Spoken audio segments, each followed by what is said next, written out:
कृषी विभागामध्ये पीक विमा घोटाळा, MIDCचा घोटाळा, युरिया घोटाळा हे बरेच नावं ऐकू यायची. भरणे मामांच्या काळात ती ऐकू येत नाही, त्याच्याबद्दल त्यांचं अभिनंदन. आणि मामा 2025चा पीक विमा अद्याप मिळालेला नाही, त्याच्यात लक्ष घालावं. आणि मुख्यमंत्री महोदयांची अतिशय दूरदृष्टीची नानाजी देशमुखांच्या नावाची जी योजना आहे त्याच्यामध्ये पोखरामध्ये एका गावात एकच सार्वजनिक शेततळे, त्याच्यामध्ये अधिकची मागणी झाली तर त्याला मंजुरी द्यावी आणि पोखरा या योजनेची व्याप्ती वाढवावी अशा प्रकारची विनंती. अध्यक्ष महोदय, पशुसंवर्धन विभागाच्या मार्फत केंद्र सरकारच्या माध्यमातून एम्ब्रिओ ट्रान्सप्लांटच्या लॅब विभाग वाईज एक करण्याचा आपण निर्णय घेतला.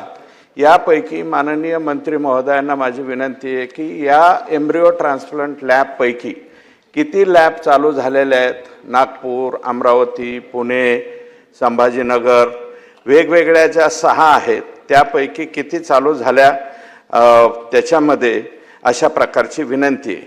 अध्यक्ष महोदय, ABSचं ॲग्रीमेंट फक्त राज्य सरकारच्या पशुसंवर्धन विभागाकडे आहे. 565 रुपयाचं ते सिमेंट आहे आणि ज्याची बाजारामध्ये किंमत 10,000 रुपये. अध्यक्ष महोदय, हे 10,000चं जे सिमेंट आहे ते सिमेंट शेतकऱ्यांनी वापरलं पाहिजे, कालवडीचं संगोपन झालं पाहिजे अशा प्रकारची लोकांची इच्छा आहे. परंतु त्याचं ॲग्रीमेंट नसल्यामुळं अध्यक्ष महोदय शेतकरी हे वापरू शकत नाहीत. तर त्याच्या बाबतीमध्ये कालवडी संगोपनाच्या बाबतीत रँगलर WWSचा अध्यक्ष महोदय एक सिमेंट 12,800 रुपयापर्यंत सुद्धा त्या ठिकाणी लागतंय. तर ह्या अतिखर्चिक जे सिमेंट आहेत याच्या बाबतीमध्ये शेतकरी खर्च करत नाहीत. कृपया पशुसंवर्धन विभागाच्या मार्फत ज्या काही योजना आता सुरू होणार आहे, आता 12,800 कोटी रुपये म्हणजे 1,250 कोटी रुपये हे म्हणजे मत्स्य व्यवसायाला दिले.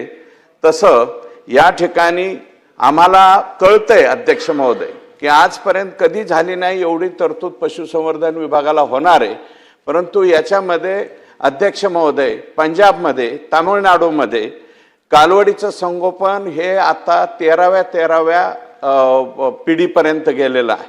आपल्याकडं मात्र पंजाबवरून गाया आणायच्या, तामिळनाडूवरून गाया आणायच्या आणि कालवडीचं संगोपन करायचं नाही ही धारणा आहे. आणि अध्यक्ष महोदय, ह्या डॉक्टरांच्या ज्या आपल्या इकडं मात्र डॉक्टर लोक पाहिजे तेवढ्या प्रमाणात फिरत नाहीत, ही वस्तुस्थिती आहे. यांना कामाला लावण्याचं काम काही दिवसापूर्वी चाललंय सध्या असं कळतंय. सकाळच्या 8 वाजताची वेळ त्यांना दिली अध्यक्ष महोदय, तेव्हा या BVSC डॉक्टर आणि LB यांना बऱ्यापैकी कामाला लावा अशा प्रकारची विनंती आहे. अध्यक्ष महोदय, गळ्यातले बेल्ट, अध्यक्ष महोदय, जनावरांचा विमा बंद झालेला आहे जो जानकर साहेब असताना चालू होता. मागच्या मुख्यमंत्र्यांच्या कालावधीमध्ये साहेबच त्यावेळेस मुख्यमंत्री होते. परंतु आता ही विम्याची योजना बंद आहे, ती जनावरांच्या बाबतीतली सुरू होणार आहे का? गळ्यामधले बेल्ट जे घालायचे अध्यक्ष महोदय त्याचे 3,000 पासून 14,000 रुपयापर्यंत एका बेल्टची किंमत त्या ठिकाणी आहे.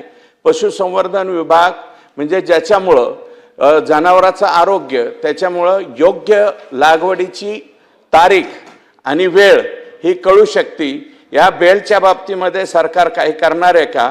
आणि अध्यक्ष महोदय, सायलेजच्या बाबतीमध्ये, कारण चारा हा चुकीच्या पद्धतीने लोक त्या ठिकाणी तयार करतात, याच्या बाबतीमध्ये चांगल्या पद्धतीने सायलेज तयार करावं यासाठी काही अनुदान सरकार देणार आहे का? याचं उत्तर अध्यक्ष महोदय मंत्री महोदयांनी द्यावं.